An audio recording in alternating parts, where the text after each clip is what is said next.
नमस्कार विद्यार्थी मित्रांनो, एमपीएससी नुकतंच नवीन एक अपडेट दिलाय.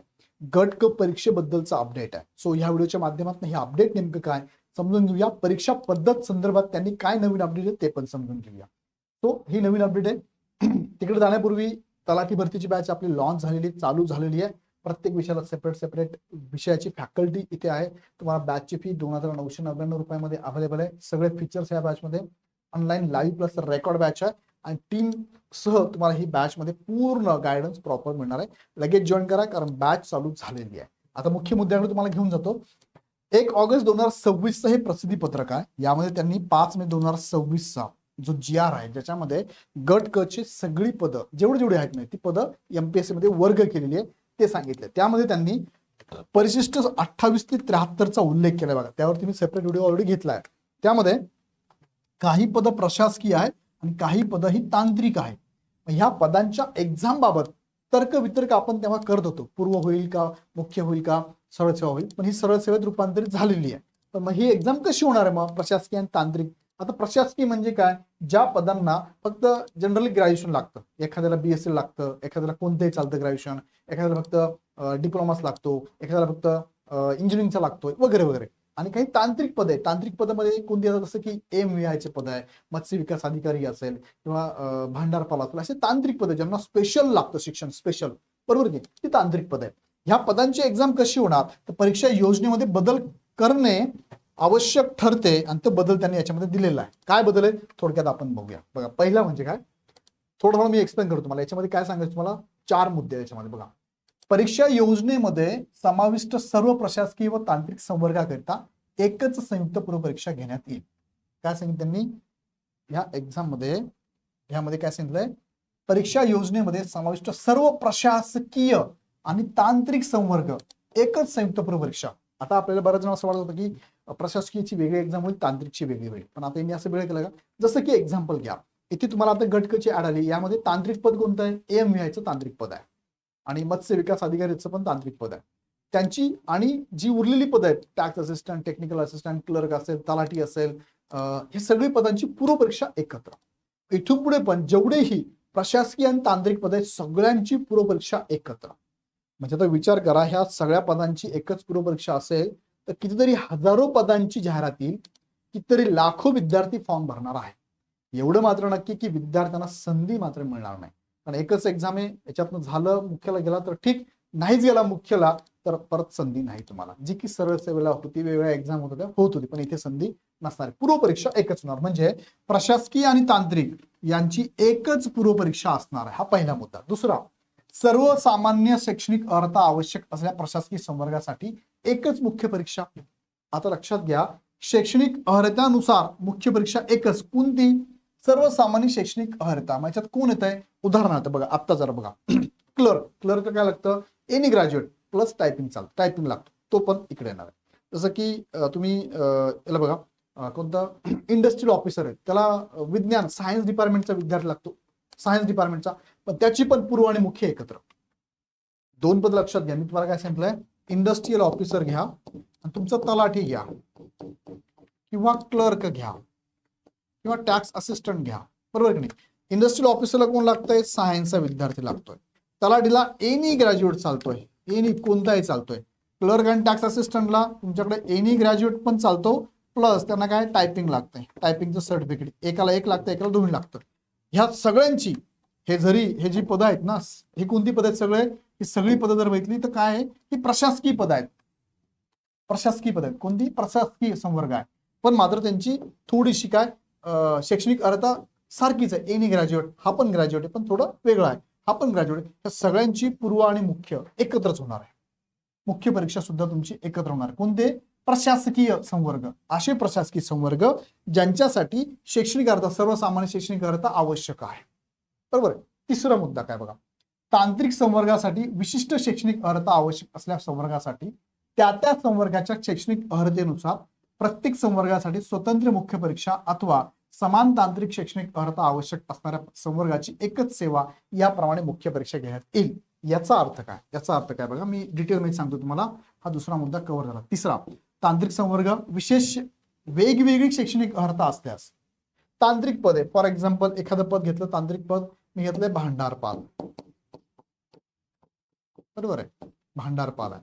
किंवा मी एखादं पद घेतलंय जसं की AMVIचं आत्ता पद आलेलं बघा, AMVIचं पद आलंय. ओके, शैक्षणिक अर्हता असल्यास वेगवेगळी शैक्षणिक अर्हता. आता भांडारपालला तुमचा एखादा सर्टिफिकेशनचा कोर्स लागतो, तो वेगळा लागतो, आणि AMVIला तुमचा मेकॅनिकलचा विद्यार्थी लागतो. इतर पण लागतं, पण मेकॅनिकलचं उदाहरण घेतो मी तुम्हाला. सो ह्या दोघांची पूर्व जरी एकत्र झाली, मुख्य मात्र वेगळी होईल. कारण काय, शैक्षणिक अर्हता वेगळी आहे, मुख्य वेगळी होईल तुमची. आता भरपूर पदं त्याच्यामध्ये. आणि तांत्रिक संवर्गासाठीच विशेष समान शैक्षणिक अर्हता असल्यास, जसं की इथे AMVIला तुम्हाला सपोज इथे भांडारपाला सर्टिफिकेशनचा कोर्स आहे आणि एखादा प्रयोगशाळा तंत्रज्ञान असेल, प्रयोगशाळा तंत्रज्ञान, याला सुद्धा सर्टिफिकेशन सेम लागत असेल. भले दोघांचे कामाचं स्वरूप वेगळं आहे, दोघे तांत्रिक पद आहेत, पण मात्र शैक्षणिक अर्हता सारखीच आहे ना. मग यांचं काय होणार आहे, मुख्य मात्र यांची काय असणार आहे, मुख्य परीक्षा विशेष समान शैक्षणिक अर्हता असेल बघा. समान शैक्षणिक अर्हता आवश्यक असल्यास याप्रमाणे मुख्य परीक्षा असणाऱ्या संवर्गाची एकच, मी इथे वेगळी लिहिलं, इथे वेगळी, एकच काय होणार, एकच. कळतं मी काय म्हणतोय. प्रशासकीय सेवा जेवढ्या आहेत त्या सगळ्यांची आणि तांत्रिक सेवा पूर्व एकच होणार आहे. प्रशासकीयची मुख्य वेगळी, तांत्रिकची मुख्य वेगळी होणार आहे. प्रशासकीयमध्ये ज्यांच्या सगळ्यांच्याच मुख्य एकत्र होणार आहे, पण तांत्रिकमध्ये ज्यांची शैक्षणिक अर्हता समान असेल त्यांची एकच मुख्य परीक्षा, तांत्रिकमध्ये ज्यांची शैक्षणिक अर्हता वेगळी असेल त्यांची मुख्य परीक्षा वेगळी असेल. ओके, हे 4 मुद्दे झाले. पुढचा मुद्दा बघा, निकाल कसा लावणार. मग हे पूर्व परीक्षेचा निकाल बघा कसा लावणार आहे. पूर्व परीक्षेतील प्रशासकीय संवर्गाचा एकत्रित निकाल प्रसिद्ध करण्यात येईल. प्रशासकीय संवर्ग एकत्रित निकाल, उदाहरणार्थ लिपिक, टंकलेखक, tax assistant, industrial officer, technical officer, तलाठी. सपोज ही 5 पदे, सगळ्यांचा निकाल एकत्रच असेल. एकत्र म्हणजे सपोज ही 5 पद आहेत जे प्रशासकीय मधले आहेत. ओके, त्या सगळ्यांचा पूर्व परीक्षेचा निकाल काय एकत्र लागेल, वेगवेगळा लागेल का, नाही, एकत्र लागणार आहे. मग कदाचित 5ही पोस्टला इथे ऍप्लिकेबल होणार आहे. नंतर तुम्हाला काय करायचंय, तुम्हाला हे द्यायचंय, प्रेफरन्स द्यायचा आहे. आधी नाही, प्रेफरन्स तेव्हा द्यायचा मेनच्या वेळेस. ती 5ही एक्झाम द्या तुम्ही, कट ऑफ मध्ये बसला तुम्ही प्रेफरन्स द्या. पहिले तलाठी पाहिजे मला, नंतर टॅक्स असिस्टंट पाहिजे, सिलेक्शन झालं तलाठी, झालं फायनल मग तुमचं, बरोबर. हा पहिला मुद्दा. दुसरा काय, तांत्रिक संवर्गाचा संवर्गनिहाय निकाल प्रसिद्ध करण्यात येईल. आता तांत्रिक जे संवर्ग आहेत ना वेगवेगळे, त्यांचा मात्र निकाल हा वेगळा लागेल. जसं की आता तुम्ही बघतात की पूर्व परीक्षा तुमची एकत्र होणार आहे, ज्यामध्ये एक तांत्रिकचं पद आहे म्हणजे टेक्निकलचं पद आहे, आणि एक काय म्हणजे आपण प्रशासकीय पद आहे, बरोबर आहे, प्रशासकीय पद आहे. तांत्रिकचं AMVIचं पद आहे आणि प्रशासकीयचं पद मी पकडलं तलाठी आहे. तर इथे काय होणार आहे, इथे पूर्व जरी सारखीची, पूर्व एकत्र झाली आणि ह्या दोघांचे कट ऑफ किंवा निकाल म्हणा हे वेगळे लागतील. निकाल काय लागणार आहे, हे दोघांचे वेगळे.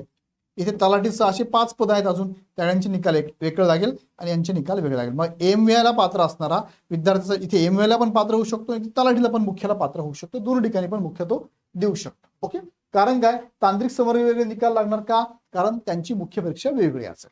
याचं लक्षात, कारण याची मुख्य वेगळी आहे ना, याची वेगळी, याची पण वेगळी, म्हणून वेगळी होणार आहे. पुढे काय असेल तर मुख्य परीक्षेबाबत बघा.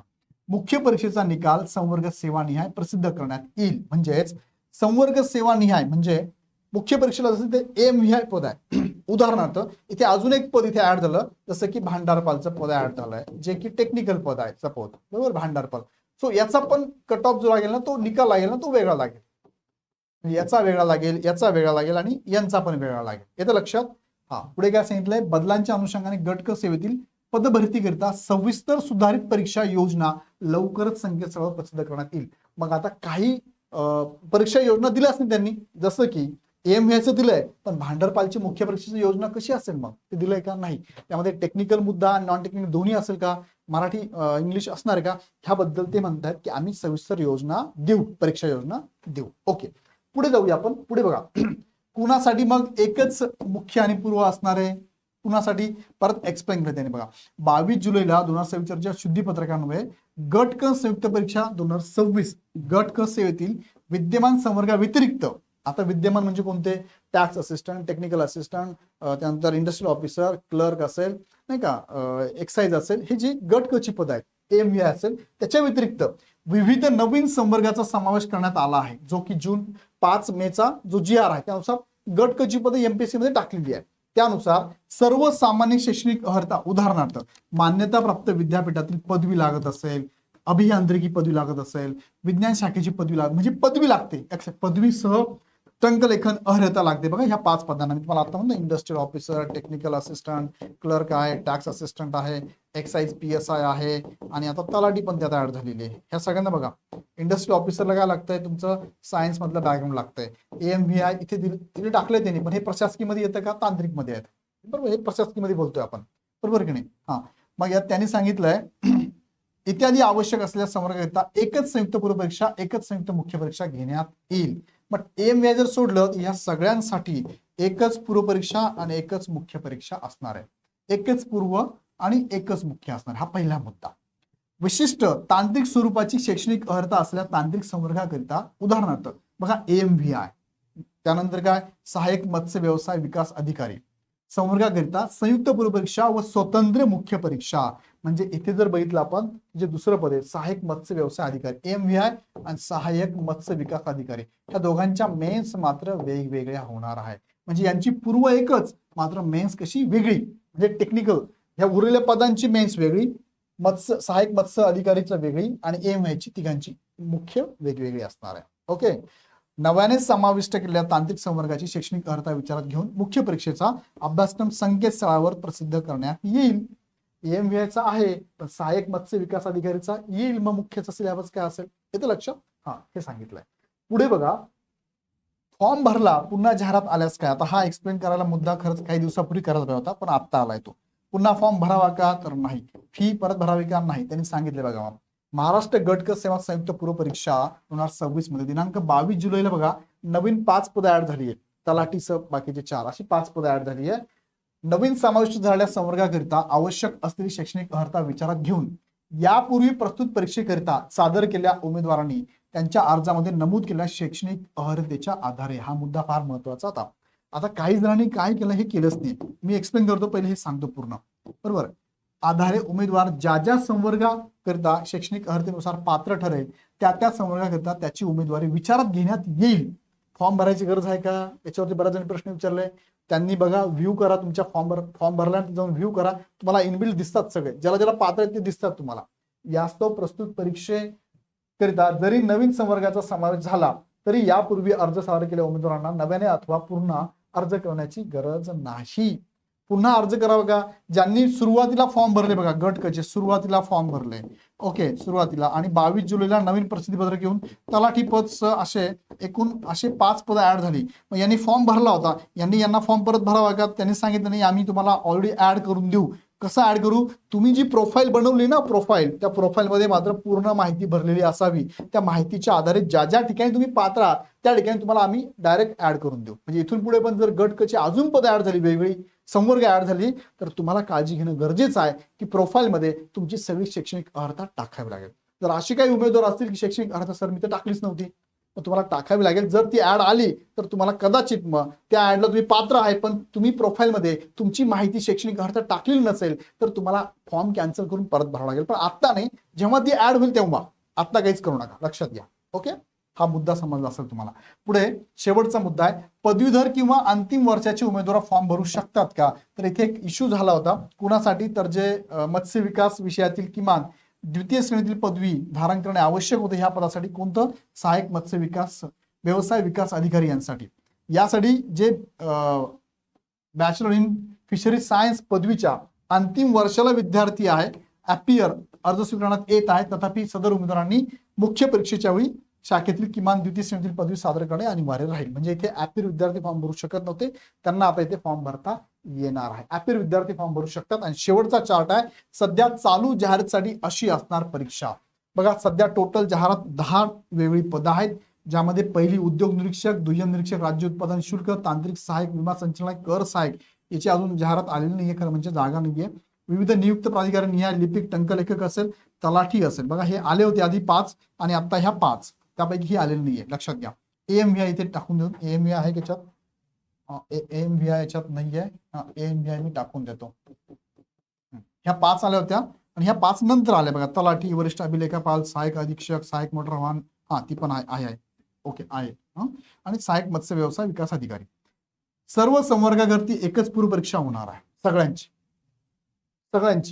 एकच. आणि मुख्य परीक्षा तुमची 2 पदं जर सोडले AMVI चं सहाय्यक मत्स्य व्यवसायाचे जर हे सोडलंय संवर्ग होऊन उर्वरित सर्व संवर्गाचा एकच मुख्य परीक्षा. म्हणजे आता तुम्हाला टॅक्स असिस्टंट, लिपिक टंकलेखक, इंडस्ट्रियल ऑफिसर, टेक्निकल ऑफिसर आणि त्यानंतर तलाठी आणि इतर जे पद आहेत ना, या सगळ्यांसाठी पूर्व एकच मुख्य एकच, फक्त 2 पदं वेगळी आहेत ज्यांच्यासाठी स्वतंत्र मुख्य परीक्षा होईल. कोणती 2 पदं? AMVI आणि सहाय्यक मत्स्य व्यवसाय विकास अधिकारी यांसाठी मुख्य परीक्षा वेगळी होईल. बाकी सगळ्यांची मात्र एकच पूर्व आणि एकच मुख्य परीक्षा होणार आहे. असं हे महत्वाचं परिपत्रक आलेलं आहे. हे तुम्हाला डिटेलमध्ये व्यवस्थित समजून सांगितलंय. काही शंका असेल कमेंट बॉक्समध्ये टाका. तयारी जबरदस्त करा. इग्नाइट अकॅडमीची पूर्व प्लस मुख्यची पण बॅच अवेलेबल आहे आणि पूर्वची पण बॅच अवेलेबल आहे. फार कमी फी मध्ये लगेच तयारी लागा, कारण एक्झाम तोंडावर आहे. 25 ऑक्टोबर तुमची पेपर असणार आहे. 25 ऑक्टोबर. फॉर्म भरायची लास्ट डेट काय आहे? 5 ऑगस्ट फॉर्म भरायची लास्ट डेट आहे. अजून 4 दिवस बाकी. 4 दिवसात फॉर्म भरून टाका. याच्या संदर्भात प्रोफाईल कसं बनवायचं, फॉर्म कसा भरायचा, डॉक्युमेंट कोणते लागतात, हे व्हिडिओ सगळे घेतलेले आहेत. व्हिडिओ बघून घ्या आणि फॉर्म भरून टाका. अधिक माहितीसाठी या नंबरला कॉल करू शकता. अदरवाईज ऍप डाउनलोड करून हवी ती बॅच लगेच जॉईन करू शकता. हा व्हिडिओ आवडला तर लाईक करा, इतरांना शेअर करा. पुन्हा व्हिडिओ आपण नेक्स्ट व्हिडिओमध्ये. धन्यवाद.